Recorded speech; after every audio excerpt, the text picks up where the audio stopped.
Kita ketemu lagi, masih di soal ekosistem. Nah, soalnya kita perhatikan baik-baik, pernyataan yang benar tentang herbivora dalam ekosistem adalah ada 4 pertanyaan. Nah, di sini kita harus memilih pernyataan mana yang paling tepat untuk menjawab tentang hewan atau herbivora. Nah, kalau bertemu dengan soal seperti ini disebut dengan soal pilihan majemuk berganda.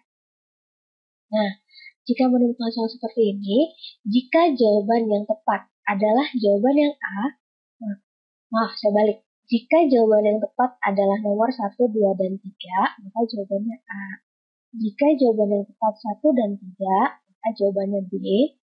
Yang ketiga, jika jawabannya yang tepat adalah nomor 2 dan 4, maka jawabannya C. Jika nomor 4 saja yang betul, maka jawabannya yang D.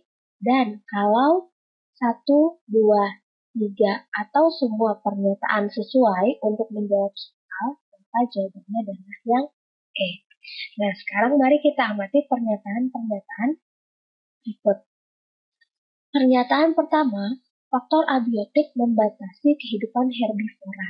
Yang namanya herbivora, ini dia memakan tumbuhan. Nah, tumbuhan itu biasanya dia akan tumbuh lebat tergantung dari tempat dia hidup atau berdasarkan habitat dia hidup. Kalau cuaca tidak cocok, tanahnya tidak cocok, kira-kira bisa tumbuh dengan baik tidak? Tidak. Betul. Jadi kalau misalnya dia hidup di tempat yang tidak sesuai dengan kebutuhan dia, biasanya dia tidak akan berkembang dengan baik. Nah, tanah, cuaca, nutrisi itu masuk ke dalam faktor apa? Biotik atau abiotik? Abiotik, karena dia merupakan faktor atau unsur yang tidak hidup. Nah, jadi tanah, tadi air, cuaca itu tidak masuknya tidak hidup, berarti dia masuk ke dalam faktor abiotik. Nah, jadi kira-kira pernyataan yang pertama betul atau salah? Betul, karena tadi saya bilang yang namanya tumbuhan itu sangat bergantung pada kondisi tanah, air, cuaca, dan nutrisi. Maka betul bahwa faktor abiotik itu membatasi kehidupan herbivora. Karena kalau tumbuhan yang merupakan makanan herbivora tersebut tidak dapat tumbuh dengan baik, maka yang namanya herbivora tersebut akan punah.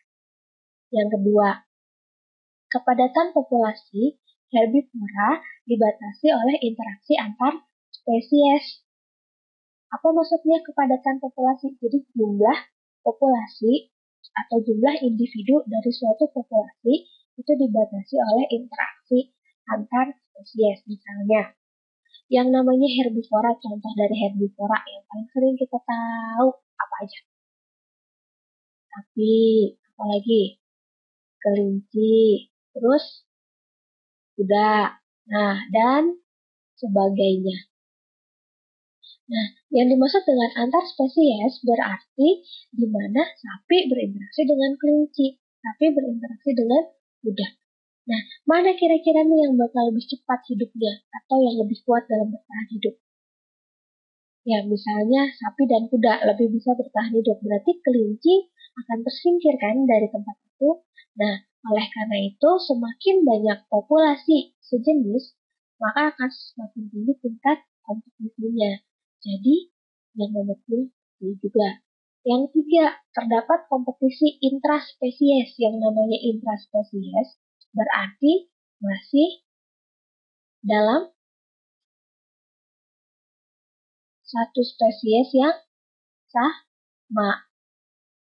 Ya, jadi dia masih dalam satu spesies yang sama. Itu namanya intraspesies. Jadi, kalau tadi yang nomor 2 contohnya adalah sapi, kelinci, kuda, mereka bersaing, dan yang lemah yang akan tersingkir.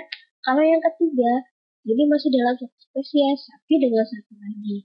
Nah, kalau masih terletak pada intraspesies atau spesies yang sama, maka kebutuhan samanya tinggi. Kebutuhan apa aja yang sama? yang dapat menyebabkan kebutuhan yang sama tinggi. Yang pertama, makanan sama. Kedua, pasangan juga sama, jadi rebutan. Yang ketiga, teritori atau wilayahnya juga sama. Nah, otomatis kompetisi intraspesies juga akan membatasi jumlah herbivora. Oleh karena itu, pernyataan nomor 3 betul. Nah, selanjutnya, nomor 4, kehidupan herbivora dibatasi oleh aliran energi dalam ekosistem. Mari kita ingat-ingat, yang namanya aliran energi itu adalah suatu perpindahan energi dari sumber terbesar ke terbesar. Nah, seperti itu. Berarti sumber terbesar energi yang paling banyak siapa? Matahari. Nah, urutannya berarti gimana? Dari matahari, oke, kita tulis lagi. Dari matahari ke produsen. Dari produsen nanti masuknya ke konsumen. Nah, yang merupakan konsumen tingkat pertama itu siapa? RDO. Nah, jadi semakin banyak energi matahari yang dapat diserap oleh produsen, berarti produsen itu semakin produktif. Maka jumlah herbivora juga akan semakin banyak. Tapi kalau produsennya tidak produktif, berarti kenapa tidak produktif? Misalnya fotosintesnya tidak berjalan dengan lancar karena terjadi kekurangan cahaya, gitu. Atau lagi mendung terus cahayanya kan sedikit, nah si produsennya tidak produktif, kan mempengaruhi herbivora juga. Nah, pernyataan yang nomor 4 adalah betul bahwa yang namanya herbivora dibatasi oleh aliran energi. Karena seluruh pernyataannya betul, maka jawaban yang tepat adalah yang E. 1, 2, 3, dan 4